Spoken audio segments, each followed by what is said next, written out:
சிலுவையில் இயேசு சிந்திய இரத்தத்தால் அமைதியை நிலைநாட்டவும், விண்ணில் உள்ளவை மண்ணில் உள்ளவை அனைத்தையும் அவர் வழி தம்மோடு ஒப்புரவாக்கவும் கடவுள் திருவுளம் கொண்டார். கொலோசியர் 1:20. இந்திய இறைவார்த்தையோடு டாக் வித் காட் சொந்தங்கள் அத்தனை பேருக்கும் அன்பு வணக்கம். நான் உங்க ஷீபா ஜான். நான் இறையாசிரியருடன் மகிழ்ச்சியா இருக்கிறேன், நீங்களும் மகிழ்ச்சியா இருக்கிறீங்க அப்படின்னு நினைக்கிறேன். தந்தை கடவுள் தம் ஒரே மகன் வழியாக இவ்வுலகில் அமைதியை நிலைநாட்டவும், விண்ணில் உள்ளவை மண்ணில் உள்ளவை அனைத்தையும் அவர் வழி தம்மோடு ஒப்புரவாக்கவும் திருவுளம் கொண்டார். ஆம், அவருடைய திருவுளத்தின்படி நாம் நடக்கின்றோமா? சற்று சிந்தித்து பார்ப்போம். குறிப்பாக இன்றைய நாளிலே பிறந்த நாள், திருமண நாள், பெயர் கொண்ட திருநாள் கொண்டாடுகின்ற அனைத்து மக்களையும் இறைவன் பாதத்திலே சமர்ப்பிப்போம். இந்த வருடம் முழுவதும் ஆசீர்வாதங்களை அவர்கள் அனுபவிக்கக்கூடிய மக்களாக மாற நாம் இறைவனிடத்திலே ஜெபிப்போம். இறைவன் நம்மையும் நிறைவாக ஆசீர்வதிப்பாராக. திருவிவிலியம் எழுதுதல் நாள் 85. லேவியர் 11 எழுதி முடிச்சாச்சு. உண்ணத்தக்க விலங்குகள் என்ற தலைப்பிலே அதிகாரம் முழுவதும் கொடுக்கப்பட்டுள்ளது. சற்றலசுவோம் வாருங்கள். ஆண்டவர் மோசேயோடும் ஆரோனோடும் பேசி அவர்களிடம் கூறியது: நீங்கள் இஸ்ரேல் மக்களிடம் கூற வேண்டியது, உலகில் உள்ள உயிரினங்களில் நீங்கள் உண்ணத்தக்கவை இவைகளே. கால்நடைகளில் குழம்புகள் இரண்டாக பிரிந்திருக்கிற விரிசல் குழம்புள்ள அசை போடுபவற்றை நீங்கள் உண்ணலாம். அசை போடும் கால்நடைக்கு விரி குழம்பில்லையெனில் அதனை நீங்கள் உண்ணலாகாது. குறிப்பாக ஒட்டகம், அது அசை போடும், ஆனால் அதற்கு விரி குழம்பு இல்லை, எனவே அது உங்களுக்கு தீட்டு.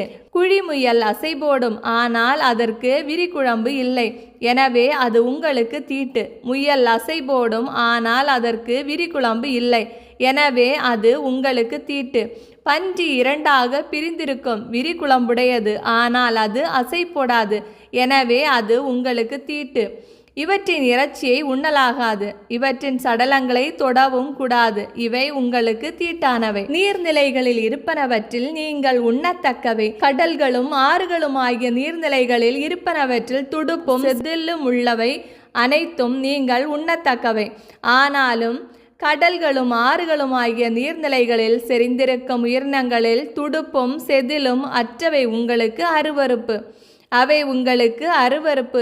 அவற்றின் இறைச்சியை உண்ணலாகாது, அவற்றின் சடலங்களை அருவருப்பாக கருதுங்கள். நீர் வாழ்வனவற்றில் துடுப்பும் செதிலும் அற்றவை யாவும் உங்களுக்கு அருவருப்பு. பறவைகளில் நீங்கள் உண்ணாமல் அருவருக்க வேண்டியவை: கழுகு, கருடன், கடலூராஞ்சி, பருந்து, வல்லூறு அதன் இனம், காகம் அதன் இனம், தீக்கோழி, கூகை, சம்புகம், சிறு கழுகு அதன் இனம், ஆந்தை, சகோரம், கோட்டான், நாரை, கூழக்கடா, குருகு, கொக்கு, ரெசாளி அதன் இனம், புழுக்கொத்தி, வௌவால். பரப்பனவற்றுள் 4 கால்களால் நடமாடும் ஊர்வன யாவும் உங்களுக்கு அருவருப்பு.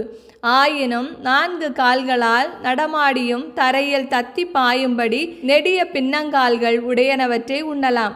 நீங்கள் உண்ணக்கூடியவை தத்துக்கிளி அதன் இனம், வெட்டுக்கிளி அதன் இனம், மொட்டை வெட்டுக்கிளி அதன் இனம், சுவர்கோழி அதன் இனம். பரப்பனவற்றுள் 4 கால்களால் நடமாடும் மற்ற யாவும் உங்களுக்கு அருவருப்பு. அவை உங்களுக்கு தீட்டு. அவற்றின் சடலத்தை தொடுகிறவர் மாலை வரை தீட்டுடையவர். அவற்றின் சடலத்தை எடுப்போர் தம் உடைகளை துவைக்க வேண்டும். மாலை வரை அவர் தீட்டுடையவர். 2 பிரிந்த குழம்புகள் இல்லாமலும் அசை போடாமலும் இருக்கும் அனைத்து உயிரினங்களை தொடுகிற எல்லாரும் தீட்டுடையவர். 4 கால் உயிர்களில் உள்ளங்கால் ஊன்றி நடக்கும் அனைத்தும் உங்களுக்கு தீட்டு. அவற்றின் சடலத்தை தொடுகிறவர் மாலை வரை தீட்டுடையவர். அவற்றின் சடலத்தை எடுப்போர் தம் உடைகளை துவைக்க வேண்டும். மாலை வரை அவர் தீட்டுடையவர். அவர் உங்களுக்கு தீட்டு.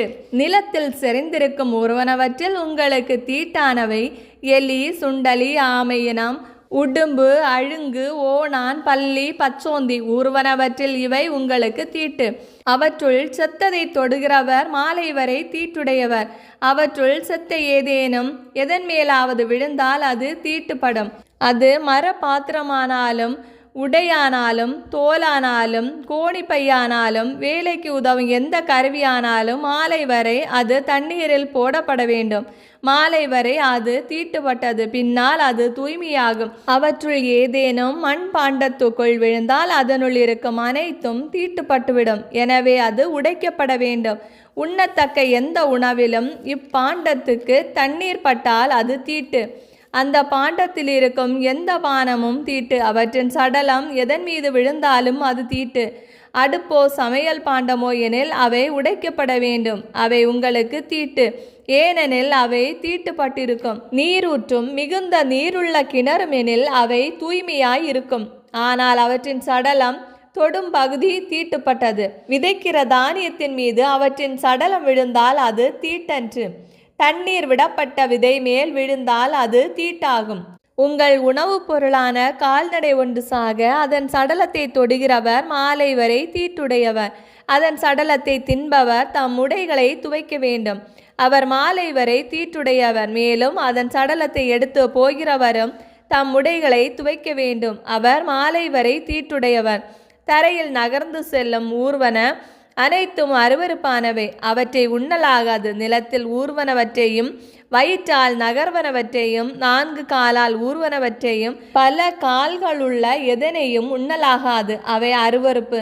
நகருகின்ற எந்த ஊர்வனவும் உங்களையும் தீட்டுப்படுத்தலாகாது. அவற்றால் தீட்டுப்படாமல் இருங்கள், ஏனெனில் அவற்றால் நீங்கள் தீட்டுப்படுவீர்கள். நான் உங்கள் ஆண்டவராகிய கடவுள். எனவே உங்களை தூய்மைப்படுத்தி தூயவராயிருங்கள், ஏனெனில் நான் தூயவர். நிலத்தில் ஊர்வனவற்றால் உங்களை தீட்டுப்படுத்தலாகாது. உங்கள் கடவுளாயிருக்குமாறு உங்களை எகிப்திலிருந்து வெளிக்கொணர்ந்த ஆண்டவர் நானே. நீங்கள் தூயவராயிருங்கள், ஏனெனில் நான் தூயவர். விலங்கினம், பறவைகள், நீர் வாழும் எல்லா உயிரினங்கள், நிலத்தில் நகரும் உயிரினங்கள் ஆகியவை பற்றிய சட்டம் இதுவே.